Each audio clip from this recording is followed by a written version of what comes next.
Jabá, né? A estrutura aqui não é pequena, não é? Tô brincando, povo. Mas toda vez que a gente chega em algum momento, né, do nosso ano e que a gente julga necessário, né, convidar mais pessoas. Sobrou para Luana, Jabá. Daqui a pouco ela vai escrever tudo no chat e vai falar assim, ó. Alan, já fiz o Jabá, tá tranquilo, pode começar a aula, não é? Manda um textinho no chat, não é? Mas, ó, vamos lá. Vai pegar um cafezinho? Ai, meu Deus do céu. Mas, enfim, gente. Claro, para a estrutura acontecer, evidentemente, a gente precisa, né, desse momento. Evidentemente, vocês estão aqui porque algum dia alguém fez esse jabá para vocês, né? E vocês entenderam que era muito importante estar aqui dentro do Enem. É ou não é? Pois é, povo. E a gente vai conversar aqui sobre isso que era para aparecer, que eu voltei, mas não apareceu, mas alguma hora aparece. Não tem um videozinho que tá passando que eu passei e sumiu. Fica um gifzinho passando aqui. Antes não tem não? Aqui não tinha negócio passando aqui, um tiruru? Não? Tava, mas aí não tá passando mais, não tem problema, não tem... Aí, ó, a moleque, olha aí. Turma Enem Pro 360, vamos que vamos, gente, até para que as pessoas que estejam assistindo pelo YouTube, né, e queiram fazer parte, né, queiram estar por dentro aqui dessa nossa plataforma, que é muito rica, tem muita coisa, né, tem muita informação, muita estratégia que pode facilitar a tua vida nos estudos. Ela é fundamental para que você tenha um processo de aprendizagem que faça sentido. E a primeira coisa que aparece aqui pra vocês, que eu acho que é importante, né, cara? Porque o ano de vestibular é muito mais do que só assistir aula, né, cara? Não adianta você assistir aula e assistir aula de um jeito errado. Você parar para estudar de um jeito errado. Então, tudo que é criado aqui, né, enfim, tem muita tecnologia envolvida, né, povo? É pensando exatamente naquilo que vocês vão necessitar. E aqui, né, o que está passando aqui, né, um videozinho que é meio GIF, está mostrando um pouco sobre o plano de estudos que é adaptativo. Como assim adaptativo? Você coloca a sua realidade, ou seja, o tempo que você tem disponível. Claro, você também coloca a sua carreira, você coloca as informações relacionadas à tua semana e ele vai trazer para vocês o que você tem que fazer cada uma das semanas, né? Cada um dos dias da semana. Tudo bem? Então isso, evidentemente, ajuda bastante a você se preocupar um pouco menos com ficar sabendo se você fez do jeito certo, se você fez do jeito errado. Então isso aqui já faz bonitinho e é um negócio que você só consegue dentro da plataforma, né? Não tem jeito, né? Muitas aulas vocês encontram aí pelo YouTube e tudo mais, mas essas coisas tecnológicas, enfim, só vão acontecer para vocês dentro da plataforma. Tem uma parte também dentro da plataforma, que é o bate-papo que a gente vai ter para tirar dúvidas dentro da sala do Meet, né? Então é bem famoso isso há muitos anos, o ProEnem, ele já oferece para vocês, né, isso. Então você manda a dúvida e o professor vai lá e retira essa dúvida num chat, né, no Meet com você. Isso é bom demais. Também tem, evidentemente, né, como qualquer plataforma, e a gente precisa bastante oferecer do nosso jeito que vocês gostam, a resolução de vestibulares em vídeo, tudo bem? Então, evidentemente, se você precisar, a questão do Enem tal, do ano tal, vai ter a resolução para vocês em vídeo, que às vezes é bem melhor do que aquelas resoluções escritas que às vezes não dá para entender direito, né? Então, aqui dentro da plataforma isso aqui é bem interessante e, evidentemente, a nossa estrutura de questões que a gente tem, né, é absurdamente enorme, 50 mil exercícios. Eu tenho certeza que vocês conseguem aproveitar muito bem, né, cara? Então, tem todo um filtro que você consegue obter para poder criar as listas que são totalmente dependentes daquilo que você escolhe. Então isso é muito interessante também, né? E para que você possa fazer parte, né, do nosso lançamento Enem Pro 360, você vai chegar e vai investir. É bonzão, né, quando o cara fala investir, né? O cara fala assim, você vai investir o valor, né? Não vai gastar mesmo, né, gente? Não é? É isso, vai usar o dinheiro, né? Claro que isso pode reverter no futuro, caso você consiga uma aprovação na universidade e você ganhe um emprego maravilhoso, ganhando milhões e milhões de reais. Sim, isso aqui não vai ser nada quando você começar a ganhar milhões de reais por mês, tá? Então, nesses últimos 6 meses, né, você vai ter acesso, né, durante esse tempo, você vai arcar com esse valor aqui em 12 parcelas, para que vocês possam, de fato, ter tudo isso aqui que está escrito para vocês, né, gente? Perfeito? Então, se vocês quiserem, vocês vão acessar, né, o link que está sendo mandado para vocês aí no chat, colocar o cupom ENEM23 e aí você vai ganhar 10% de desconto e vai passar de R$ 29,90 para R$ 26,91. Tudo bem? Bom, jabá foi feito, maravilha? E agora a gente já pode partir para a aula, não é? Vai, nem gastei tanto tempo assim. Nem gastei tanto tempo assim, não é? Eu tenho que sair rapidinho, não tem, ô Renan? Pô, moleque, tu tá que tá, hein? O moleque tá rápido, filho. Achei que eu tivesse que fazer um tchum-tchum, sair e voltar para que pudesse já aparecer aqui, mas já tá no esquema. Jabá foi bonitinho, Musa? Tamo junto, excelente. Ai, meu Deus do céu, vamos que vamos. Bom, nem me apresentei para vocês, a Luana já mandou o jabá e eu já perdi a concentração totalmente. Quem vos fala, para quem não me conhece, sou o professor Alan Rodrigues, professor de Química. Ah, moleque, o seu futuro ex-careca. E cá estamos nós, para a gente poder bater um papo sobre revisão. Essa é uma semana de revisão, uma semana que eu acho fundamental. Eu estava até conversando sobre isso no ProMed. A gente estava conversando sobre a importância de vocês voltarem nos assuntos que vocês já estudaram. Sacou? Não adianta você assistir a aula, resolver os exercícios e não mais ter contato com aquilo durante todo o teu processo de aprendizagem até a prova do vestibular que você vai fazer. Não adianta. Você precisa, de fato, assistir a aula, resolver os exercícios, mas dali a um tempo você precisa voltar ao aprendizado. Para que ele vire, de fato, a memorização, ele tem que ser cíclico. E essas aulas de revisão, elas são importantes, porque a gente seleciona as questões que a gente julga que são importantes para vocês de fato. Então é isso, cara, é isso. Então a revisão ela é fundamental para vocês e eu separei, né, as questões aqui justamente para que a gente possa conversar, né, da melhor forma possível em relação aos assuntos que a gente já teve durante o nosso ano. Tudo bem, povo? Show de bola? Então, vamos lá, porque a gente está tratando, né, durante o ano sobre química orgânica e, evidentemente, esse nosso material, ele vai estar, obviamente, trazendo muitos conceitos relativos à química orgânica. Tudo bem? Ô, Renan, essa barrinha aqui sai? Ah, maravilha, show de bola. Bom, galera, se vocês por acaso quiserem que eu faça alguma questão em especial dessa lista, por favor, pode colocar no chat, pode mandar para mim, que aí eu escolho aqui, eu pego aqui para poder fazer com vocês. Coloquei até um número maior de questões, porque pode sobrar para vocês aí, para vocês poderem resolver depois quando vocês quiserem. Tudo bem? Então vamos lá, gente, vamos ler o texto. Uma questão que apareceu na UFPR, né? Então vamos tentar entender qual é o contexto que ele coloca pra gente. Ele bota assim: leia o enxerto, sei lá, não sei como é que fala isso, a seguir, retirado do jornal Correio Brasiliense. Tá aqui, ó. Em trote da UFPR, opa, meio tenso. O trote, ele tem uma parte legal, que é a parte de socialização, mas tem gente que passa dos limites, tá? Isso não é tolerável e já deu muita treta em relação a algumas situações de trote, já apareceu na USP, situações muito delicadas, enfim, né? Enfim, tem que tomar um pouco de cuidado em relação a isso. Calouros sofreram queimaduras após o uso de criolina, tá? 21 alunos precisaram ser levados para o hospital com queimaduras de primeiro e segundo grau causadas a princípio por criolina, né? Enfim.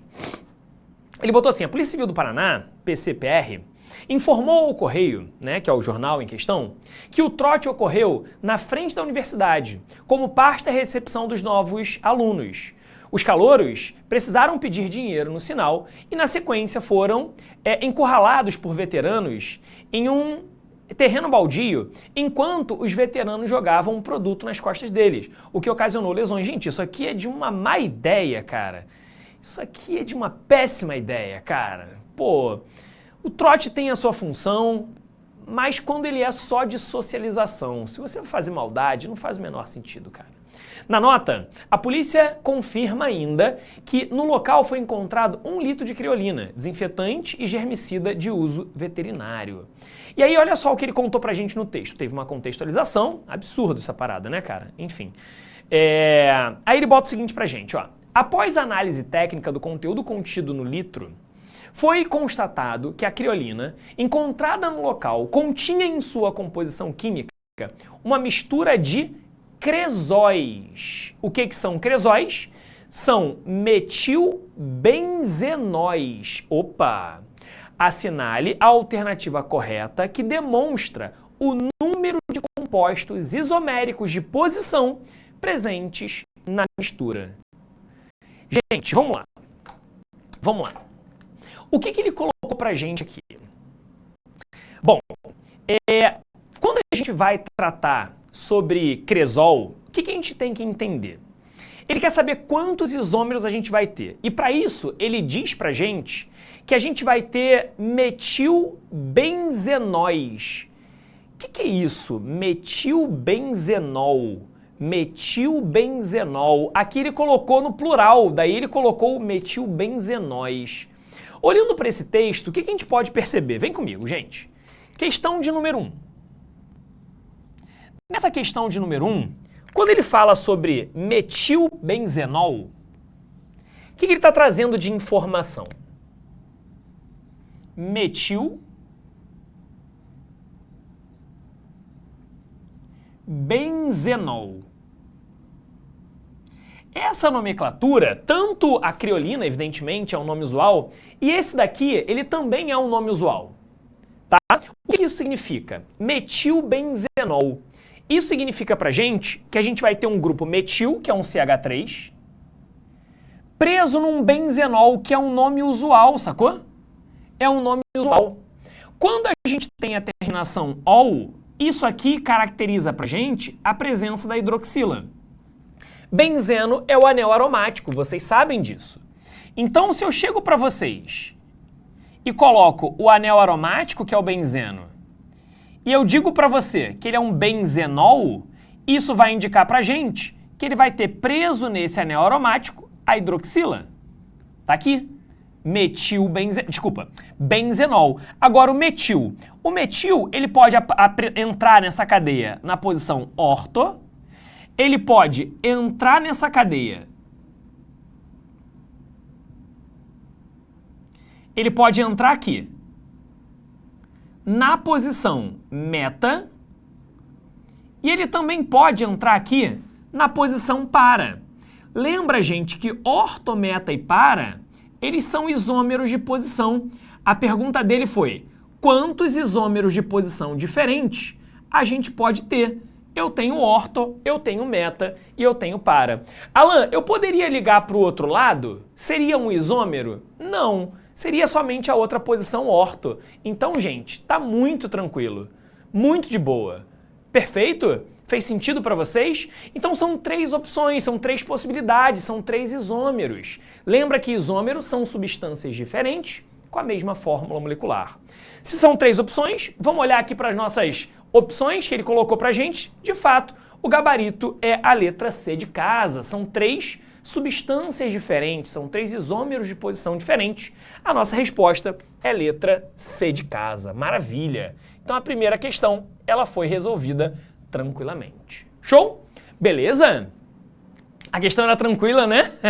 Boa, boa, rapaziada, boa. Muito bom, cara, muito bom. Aí, questão de vestibular, ó. Lindo, né, gente? Vambora, questão de número 2. É isso aí, a gente tem 3 opções, 3 possibilidades. Muito bom, rapaziada. Feliz por vocês, muito feliz. Muito bom, muito bom. Vambora, vamos para a questão de número 2, vem comigo. Ó, a questão 2, ele coloca o seguinte pra gente, ó. Tá aqui a nossa questão bonitinha, show de bola, tá? E aí ele coloca o seguinte pra gente. Vamos lá. Ó, os feromônios de insetos são substâncias responsáveis pela comunicação química entre esses indivíduos. A extração de feromônios para o uso agronômico, no lugar de pesticidas convencionais, geralmente é inviável, pois são encontrados em baixas concentrações nas glândulas de armazenamento. Uma das formas de solucionar essa limitação é a síntese em laboratório dos próprios feromônios ou de isômeros que apresentam a mesma atividade. Suponha que o composto apresentado seja o feromônio natural e que o seu tautômero seja um potencial substituto. Gente, o que está acontecendo aqui nessa questão? Eu fiz questão de pegar essa daqui porque ela fala de um tipo de isomeria que é a tautomeria.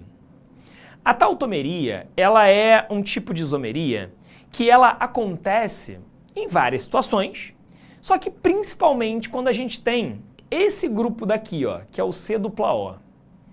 O que acontece quando a gente tem esse grupo C dupla O? A gente pode, na construção dos tautômeros, fazer mudança de 2 posições. Uma da ligação π e a outra de um hidrogênio, do carbono vizinho. Eu vou, antes de ler o texto, eu vou jogar para o quadro para que a gente possa entender como construir um tautômero. Vem comigo, olha só. Vamos nessa. Tautomeria. Olha só, pessoal. Essa isomeria, ela nunca caiu no Enem. Ah, então eu vou deixar isso de lado porque nunca caiu? Gente, o que nunca caiu, alguma hora pode cair. E o Enem já está saturando as coisas que ele já cobrou. Então, é óbvio que qualquer assunto que não caiu e que possa vir a aparecer, gente, do fundo do meu coração, é importante para vocês. Vem comigo. Ó, como é que a gente constrói a tautomeria? Vê se você consegue me ajudar aqui. Vou botar de modo genérico. Botar aqui R, CH2, C dupla O, e vou botar aqui R'. Qual é a jogada da construção dos tautômeros? Bom, tautômeros são espécies que são isômeras, evidentemente, e a isomeria que existe aqui vai ser entre funções diferentes, mas essas duas funções, elas coexistem.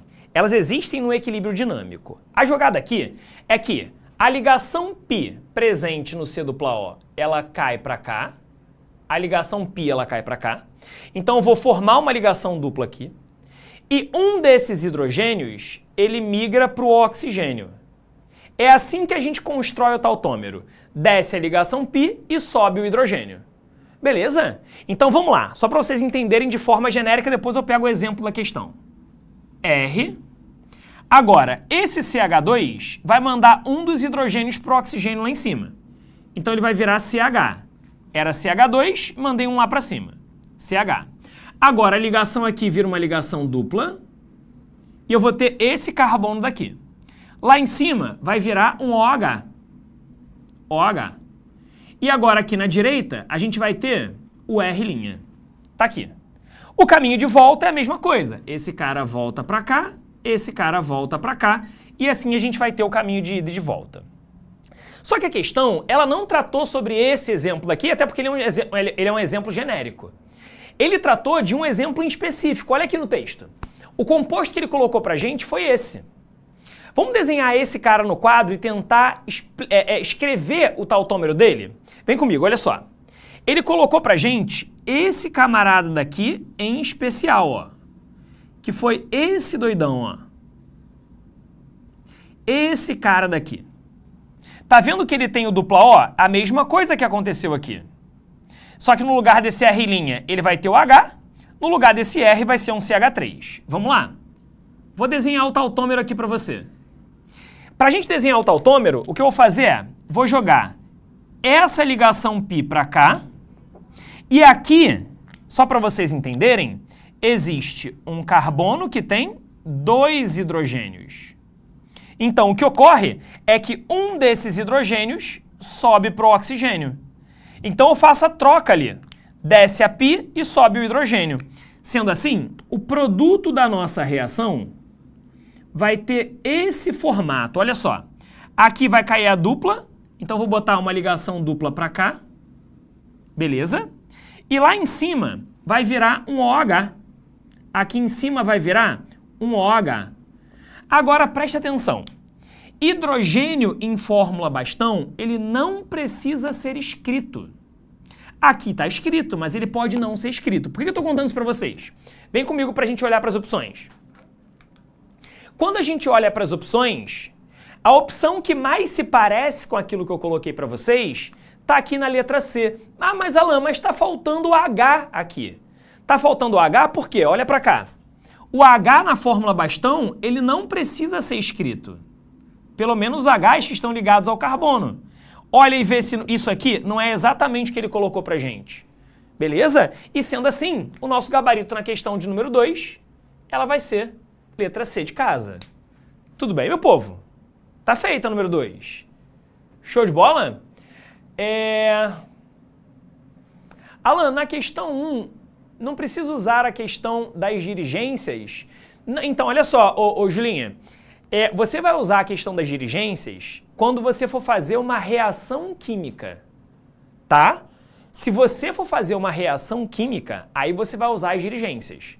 ortoparadirigente ou metadirigente, tá? Só que aqui ele não está fazendo uma reação química, ele já disse que existem isômeros que são metilbenzenóis, que são os cresóis. Ele quer saber quantos isômeros possíveis vão existir. Existem aqui um total de 3 possibilidades. Deixa eu aproveitar e falar uma coisa para vocês, Linha, que aí talvez a sua dúvida seja a dúvida de outras pessoas. Quando a gente usa alguma coisa presa no anel e ele serve como dirigente, se eu falar para você, por exemplo, que ele é ortoparadirigente, não quer dizer que ele só vai produzir o ortopara. Ele produz o orto, o meta e o para. Beleza? Falar para você que ele é ortoparadirigente é dizer que a concentração do orto e do para são maiores do que do meta. Se eu falar para você que o cara é metadirigente, quer dizer que não vai produzir o orto e o para? Não. Quer dizer só que o meta é produzido em maior quantidade. Isso, inclusive, já foi até questão de Enem, cara.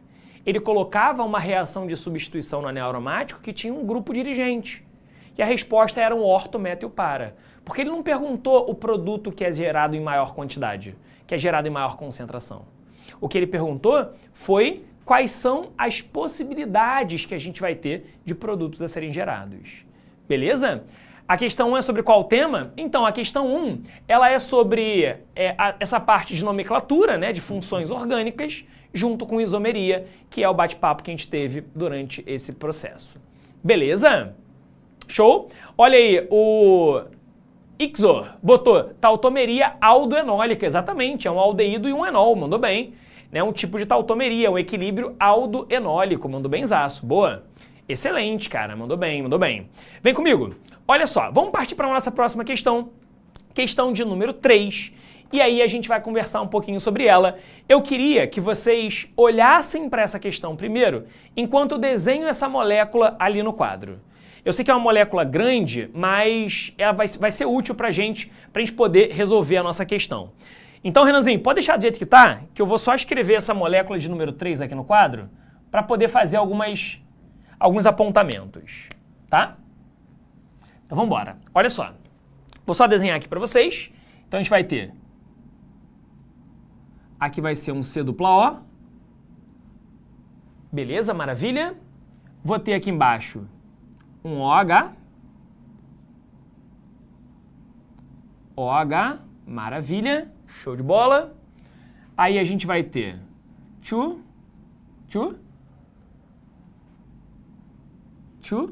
mais um C dupla O ali em cima, show de bola, maravilha.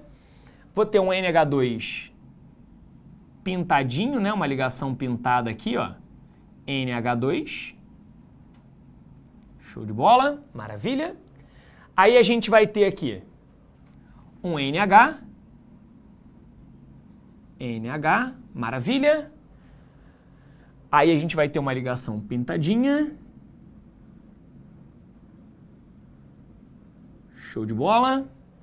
Aí eu vou ter um C dupla O. Aí aqui a gente vai ter um OCH3. OCH3, maravilha. E lá para cima a gente vai ter um anel aromático.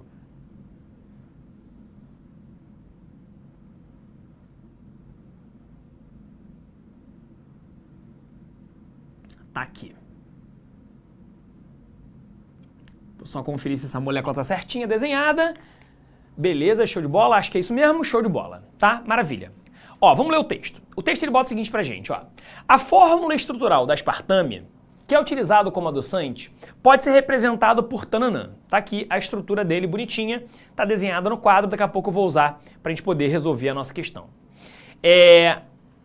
A análise dessa fórmula a análise dessa fórmula conduz à seguinte conclusão. Ele vai querer saber sobre isômero ótico ativo, sobre éster, que é uma função orgânica, sobre isômero ótico inativo, mistura racêmica, carbono assimétrico, sobre imida. Ó, tem um monte de coisa aqui, gente. Um monte de coisa aqui. Calma. Vamos lá. A parte central dentro dessa questão é a gente tratar sobre isomeria ótica. Tá? Como assim? Vem comigo aqui para o quadro. Quando a gente fala sobre isomeria ótica, a gente tem que pensar diretamente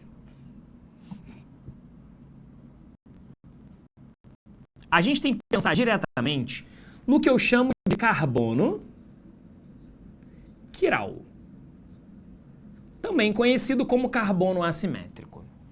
O carbono quiral, ele é pra gente um carbono que, primeiro, só faz ligação simples, é um carbono saturado, é um carbono sp3, onde todos os grupos que estão presos nele precisam ser diferentes entre si. Então, para que ele seja um carbono quiral, esse tem que ser diferente desse, que tem que ser diferente desse, que tem que ser diferente desse, que tem que ser diferente desse. Certo? Todo mundo tem que ser diferente entre si. E aí o que acontece?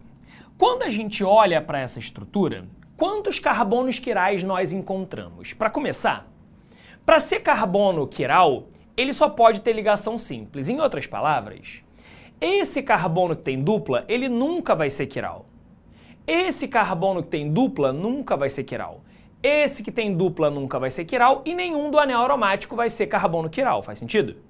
Porque para que a gente tenha um carbono quiral, a primeira premissa, ela é que ele tenha só ligação simples. Então qualquer carbono com dupla ou com tripla não vai ser carbono quiral. Certo? Esse é o primeiro passo.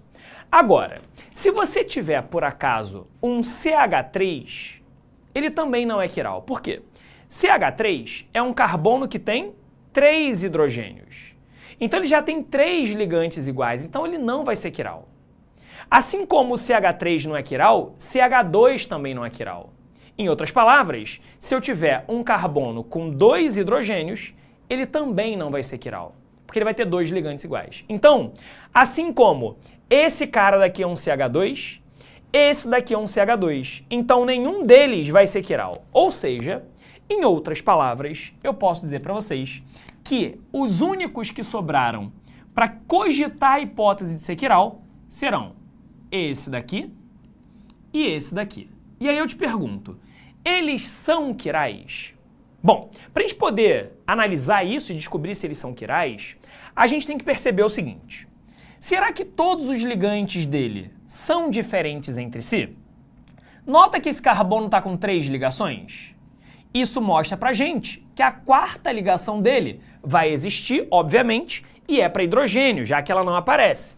Então, eu vou botar aqui para vocês o hidrogênio. Lembra que pintado é para frente, tracejado é para trás. Esse carbono é quiral, quais são os ligantes dele? Eu tenho NH2, eu tenho H, para a esquerda eu tenho um carbono com uma carboxila, e para a direita eu tenho um porrolhão, que é esse pedaço todo. Então, todos os ligantes desse carbono são diferentes entre si. Se eles são diferentes entre si, eu boto um asterisco para dizer que ele é um carbono quiral. Tudo bem? Continua comigo. Esse carbono daqui, ele também vai ter um hidrogênio, que está apontado para trás. Sacou? Então, quais são os ligantes dele? Para baixo um hidrogênio, para a direita esse grupo daqui, para cima esse anel aromático com CH2, para a esquerda esse porrolhão, que é esse pedação todo. Ou seja, todos os 4 grupos presos nesse carbono central, eles serão diferentes entre si, então ele vai ser também um carbono quiral. Conclusão que a gente tira, nessa estrutura existem 2 carbonos asterisco. O que isso significa? Existem 2 carbonos quirais. Tá, mas para que serve isso? Para que a gente usa essa informação? A gente usa essa informação pelo seguinte, se o cara perguntar para vocês quantos isômeros óticos ativos existem, o que você faz? Você pega o 2 e eleva ao número de carbonos quirais. Nesse caso são 2, então aqui a gente vai ter 2 ao quadrado, isso aqui vai dar 4. Existem 4 isômeros óticos ativos para essa molécula. Quais são eles? Não são 2 carbonos quirais? Eu posso ter destrógeno, destrógeno, posso ter levógeno, levógeno, posso ter destrógeno, levógeno ou levógeno, destrógeno. São 4 possibilidades. Tudo bem? Agora, e os isômeros óticos inativos, que a gente vai chamar de mistura racêmica? Vai ser 2 elevado a n sobre 2. O número de misturas racêmicas sempre é a metade do número de isômeros óticos ativos. Então aqui fica 2 ao quadrado sobre 2. Isso aqui vai dar 2. Certo? Então ali a gente tem as informações relacionadas a essa molécula. Então vamos tentar entender o que está acontecendo? Vem comigo, olha só. Olha aqui. Qual vai ser a opção correta? Ele falou pra gente que o número de isômeros óticos ativos é igual a 8? Não. Os ativos é igual a 4. 2 elevado a 2. Tá errado. Éter é uma das funções presentes na estrutura. Éter não é função presente. O que eu tenho é um éster. Para que seja um éter, eu tenho que ter o oxigênio entre carbonos, mas não pode ter esse C dupla O. Então não é um éter, é um éster. Beleza? Letra C. O número de isômeros óticos inativos, ou seja, misturas racêmicas, é igual a 4. Também não. Foi igual a 2. Lembra? A gente tá ali no quadro, depois vocês tiram um print. Letra D. O número de carbonos assimétricos é igual a 2. Acabou, né? Acabou, né? É isso. Gabarito letra D para essa nossa questão de número 3. Ali tá feito. Beleza, povo? Show? Vamos nessa? Vamos para o número 4? Ó, questão de número 4. Deixa eu ver se surgiu alguma dúvida de vocês. Vamos nessa. Ó, número 4, deixa eu dar uma olhadinha aqui. Parará.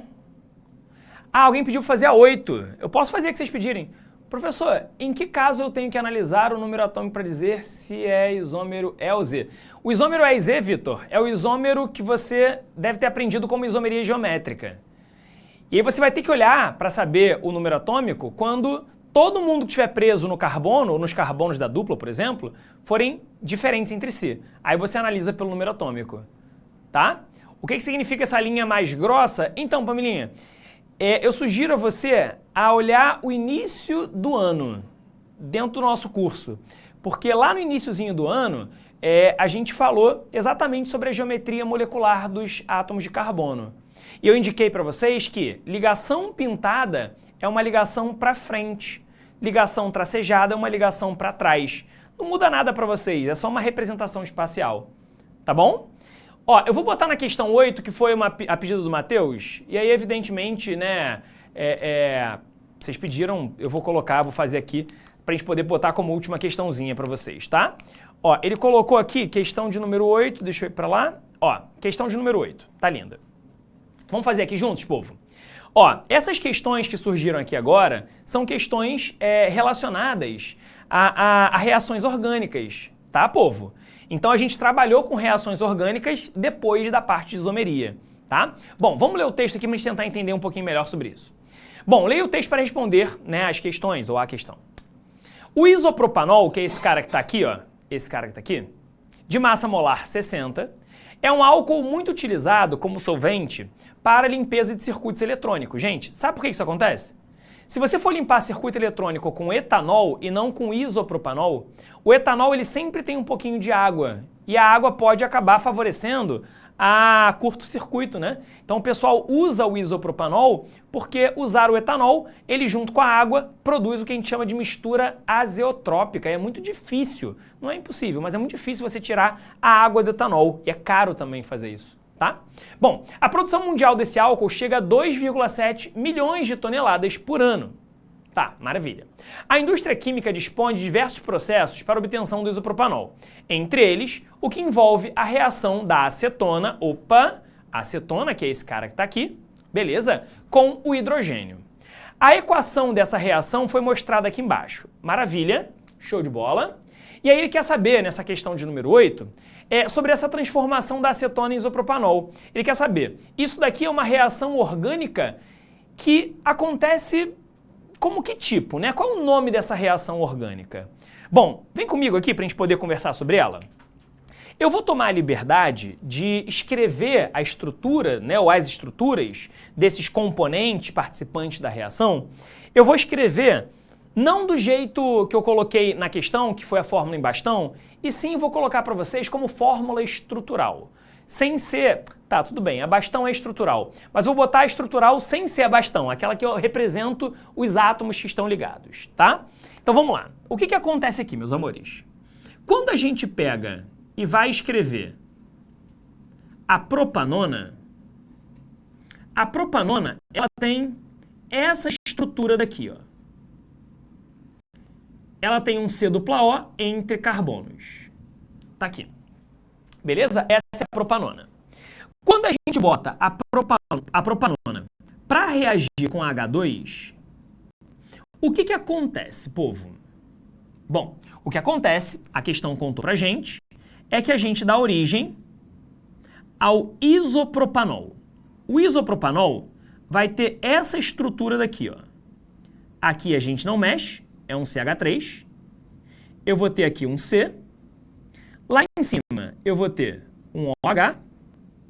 Aqui eu vou ter um CH3. E aqui embaixo eu tenho um hidrogênio. Tá? Daqui a pouco eu mostro para vocês como essa reação aconteceu. Tá?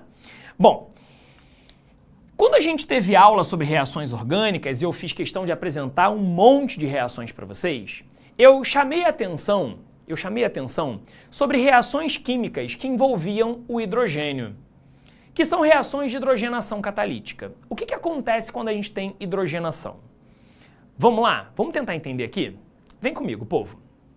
Olha para esse carbono. Eu quero calcular o NOx desse carbono. Tá, mas como é que eu calculo o NOx de carbono? Professor, aprendi NOx com a Carolzinha. Não aprendi com você. Sim, porque é a Carolzinha que fala sobre NOx. Mas o conceito de NOx na química da Carolzinha é aplicado à minha química. Sacou? Então, como é que eu faço para analisar a carga, o NOx dos átomos dentro dessas reações? Bom, eu vejo pela diferença de eletronegatividade. Como assim? Se o oxigênio é mais eletronegativo do que o carbono, nessa ligação, o oxigênio fica negativo e o carbono fica positivo.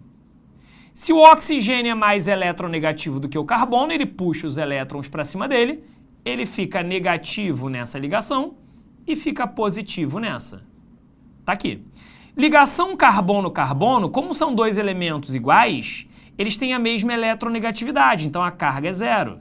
É uma ligação apolar. E essa daqui do outro lado é a mesma coisa, 0 e 0. Qual é a consequência disso? Se eu for olhar para esse carbono que está aqui, o seu NOx, a sua carga total, é mais 2. Tá vendo isso? É mais 2. Tá, mas o que acontece do outro lado? Do outro lado, olha só o que vai ocorrer, povo.